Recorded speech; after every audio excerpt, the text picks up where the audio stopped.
بسم اللہ الرحمن الرحیم. اسی نشست جو ابھی آپ نے پہلے دیکھی کا یہ دوسرا حصہ نشست تو خیر چل رہی تھی، تو وہ بس ٹائمنگ کی وجہ سے کیونکہ ٹاپک زیادہ تھے تو اب اس لیے ایک بریک لی.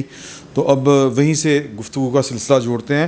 وجاہت صاحب سے ہی میرا خیال سٹارٹ کر رہے ہیں. وجاہت صاحب یہ جج آپس لڑ پے نے قاضی فائز صاحب چکر دے یہ بارے تمہیں کی لگتا ہے کہ یہ کیا ہو کیا رہا ہے؟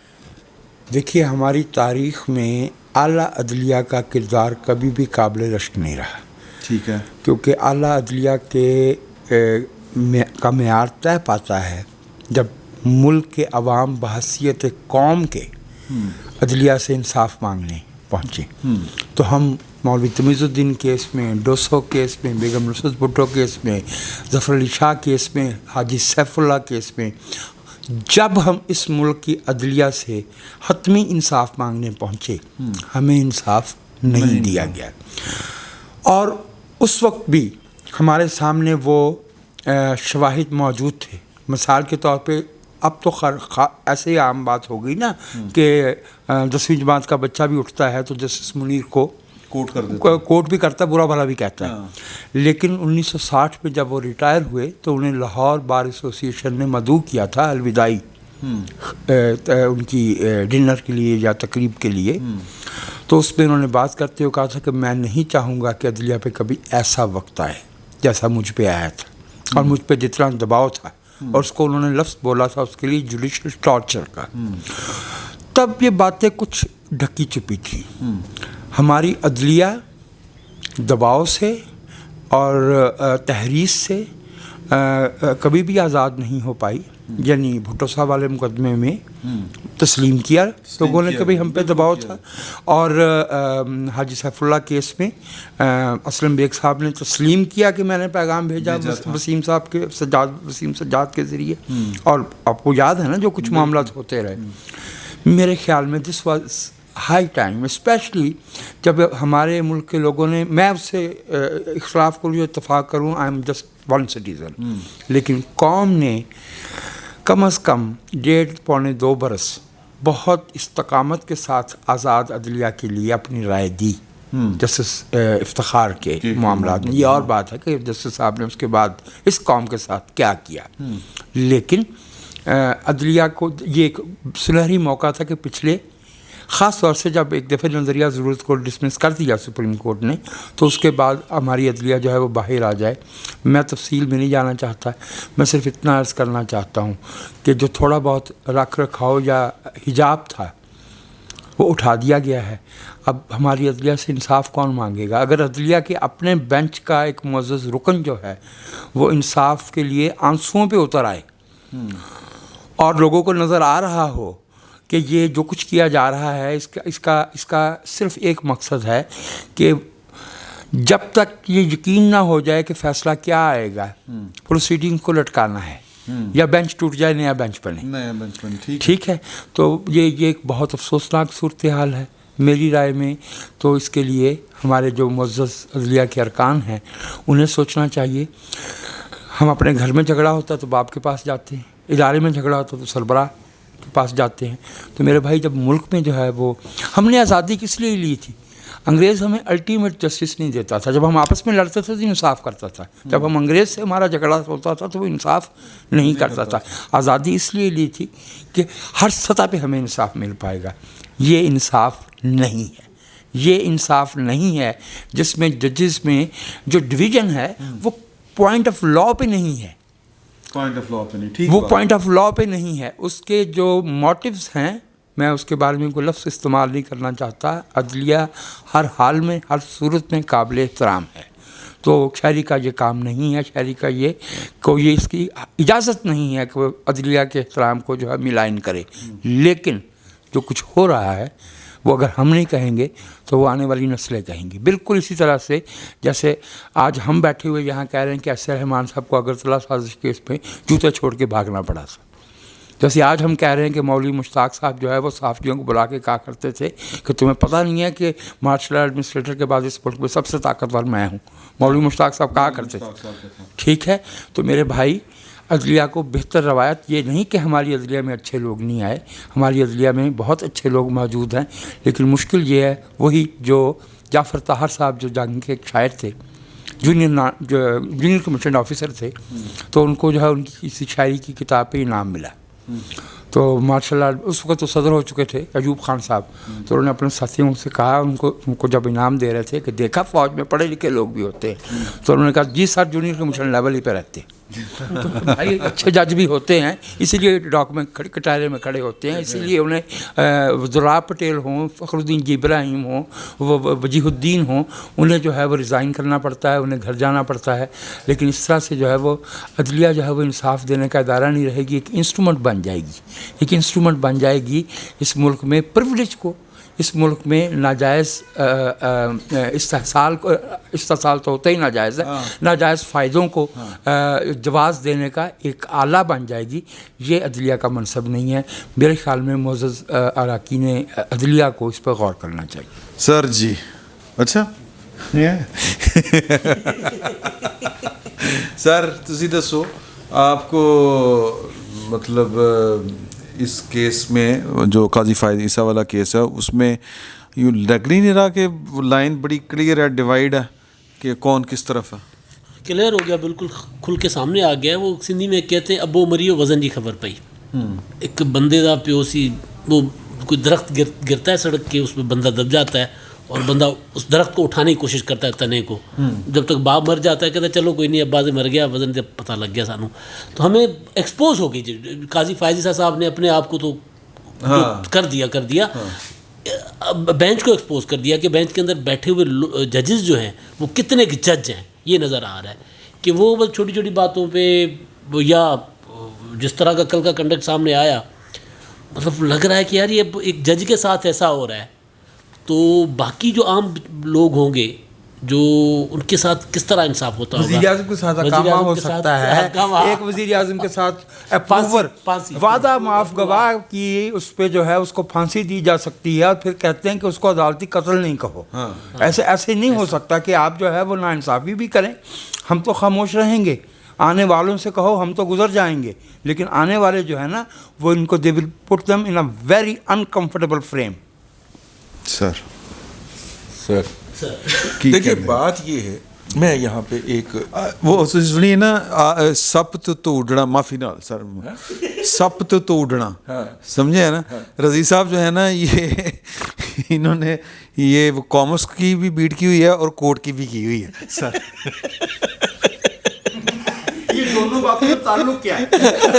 یہ ہم ناظرین پہ چھوڑ دیتے ہیں. ناظرین پہ چھوڑ دیجیے، کامرس اور ٹریڈ ہمارے ناظرین بہتر سمجھتے ہیں. کامرس اور ٹریڈ اور ساتھ میں عدلیہ. دیکھیے بات یہ ہے کہ ہر شخص کو اس کے نظریات کے فریم کے اندر فٹ کرنا ہم نے ایک بنایا ہوا ہے کہ ہم تاریخ نکالتے ہیں کہ یہ پہلے کیا تھا اب کیا ہے، اور یہ اس کے خیالات کے اندر کوئی تبدیلی واقعہ ہو گئی ہے. مجھے یاد ہے 92 کی بات ہے شاید، تو حسین حقانی صاحب، پرانا پی سی، ابھی نواں پی سی تو بڑھنا بھی شروع نہیں ہوا تھا، پرانے پی سی میں انہوں نے ایک میڈیا سینٹر بنایا ہوا تھا. تو ہم بھی کسی آپ جیسے دوست کی ہمراہی میں وہاں پہ گئے. تو ہمارے جو دوست تھے وہ حسین حقانی صاحب کو ایک بات سمجھانے کی کوشش کر رہے تھے. اب تو ڈاکٹر حسین حقانی، ٹھیک. تو انہوں نے ایک فقرہ کہا، وہ فقرہ اتنے سال گزرنے کے بعد بھی میرے دماغ میں آج تک چپکا ہوا ہے، تازہ. انہوں نے کہا بھائی ہم نے تقوی کا معیار اس قدر بلند کر لیا ہے کہ ہم اس پہ خود بھی پورے نہیں اترتے. ٹھیک ہو گیا.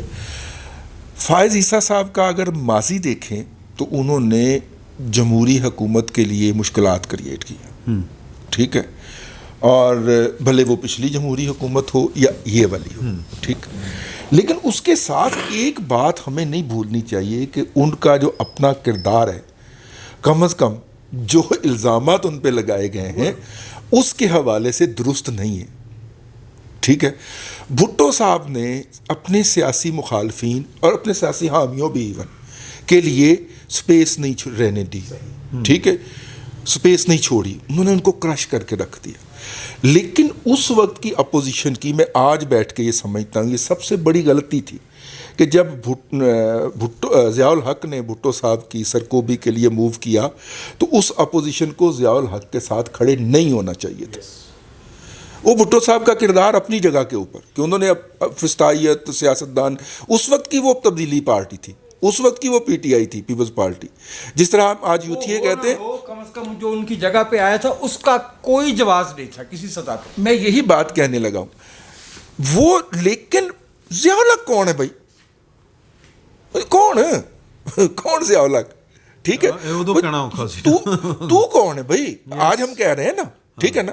بھٹو صاحب کا نے اپنے سیاسی مخالفین کو تننا، ان کے سیاسی مخالفین کو چاہیے تھا کہ سیاسی میدان کے اندر ان کو تنتے، اور جب ان کے سیاسی مخالفین کے پاس بھٹو صاحب کا جواب نہیں تھا تو انہوں نے جیسے ہم سے افغانستان سے جمال الدین افغانی صاحب کو طلب کر لیا کرتے تھے، یا وہ نہیں دوسرے وہ نہیں اس سے پہلے کہ مرہٹیا نے ذرا آت چکی ہوئی.